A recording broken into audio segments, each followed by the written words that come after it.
my name is Shofu. I, I don't like talking. Ugh! What? What's good, guys? Got a RU battle against my boy Elo. He was streaming, and I was just chilling. And he asked for a battle, and I was like, why don't you battle me? And then he was like, RU, and I was like, chia. So I'm using the same RU team I always use because I'm very comfortable using this team. And he's using a pretty threatening RU team, especially to my team. Archeops is a bitch. So a bitch as in like it's a bitch. Like it's not a bitch to deal with, it's just a bitch. It's a bad Pokemon. So I'm not worried about that. But the rest of the guys I'm pretty worried about, especially Gallade and Porygon Z.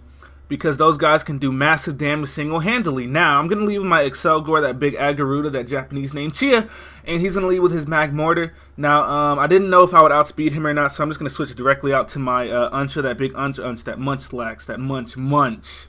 And he said he predicted that, but he didn't want to be risky and go for the Focus Blast in case I stayed in for whatever reason, so he just went straight for the Flamethrower. I got that thick fat, though. Fat boy. What you know about it? Oh, big black nigga and icy watch. Anyway, so he switches out to his Omega Gallade, and I go for the Body Slam, get that big Parahex, awesome. And now he makes a good play here and goes for the Night Slash as I switch out to my Claydol, but luckily for me I run max defense, so I'm going to be able to take at least one more if he doesn't get a crit. So I'm going to take this opportunity to set up my Stealth Rocks, and he's going to go for the Leaf Blade now. I don't know if he was predicting me to switch out, but does Leaf Blade do more than Night Slash? I'm not even sure. But it looks like it did exactly the same amount as Night Slash, so I'm just going to shut the hell up.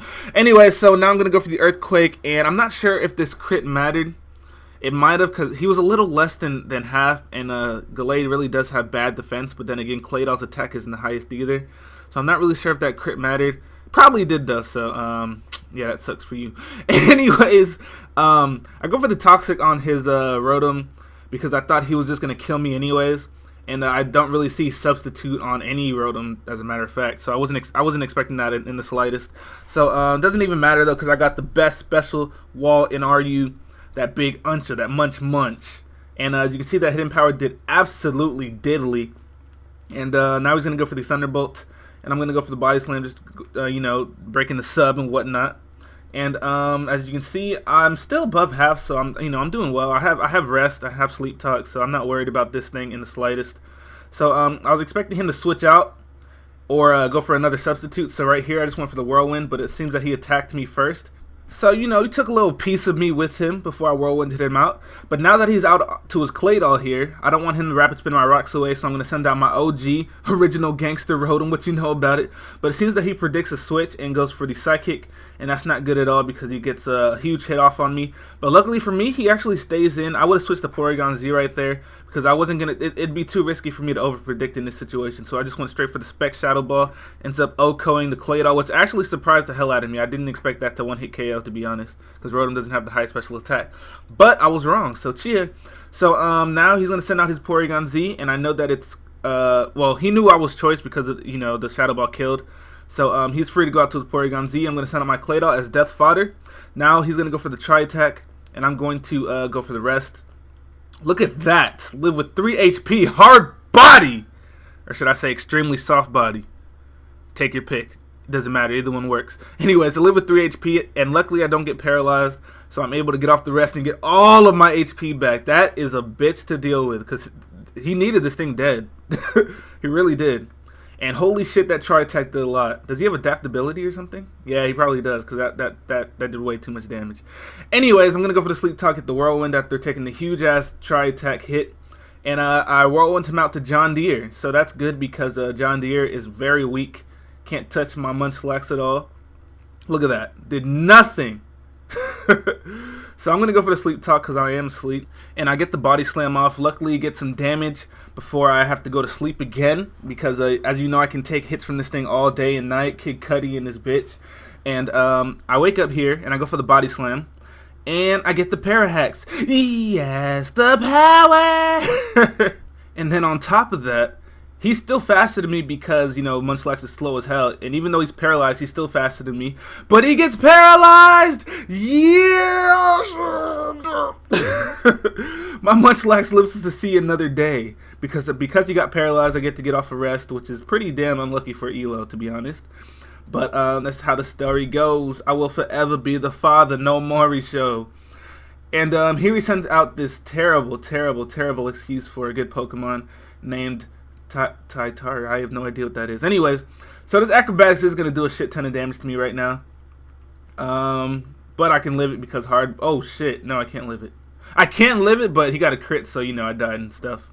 So, now right here I'm just going to play some, you know, some games with Elo because I can. I'm going to go for the Fake Out just to get him right past half.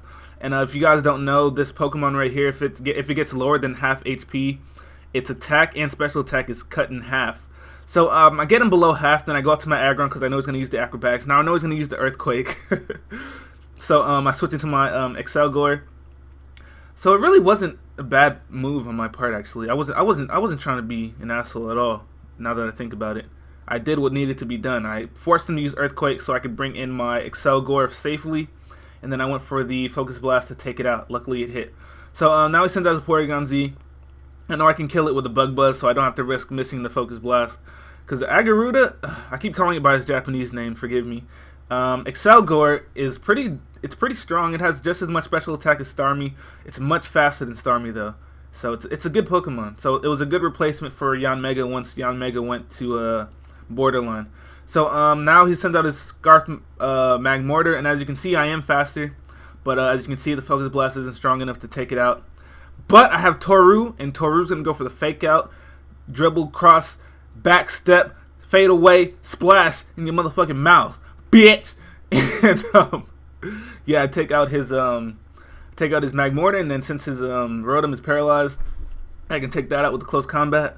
And I have two other Pokemon besides Toru, so it's fine. So I had the battle regardless of him being paralyzed and stuff. So that was a good game, Elo. I had fun at that stream, actually. That was a good stream. Elo. I'm going to start streaming more often as well. So, also, leave a comment to see what Pokemon playthrough you would like me to do. Yes, indeed. I'm going to start up another Pokemon playthrough. I was thinking of doing... Some guy suggested to me on my Twitter. Fire Red Omega. That's probably the one I'm going to do. But if I get enough votes for a different game, I might do that instead. So leave a comment, bitches.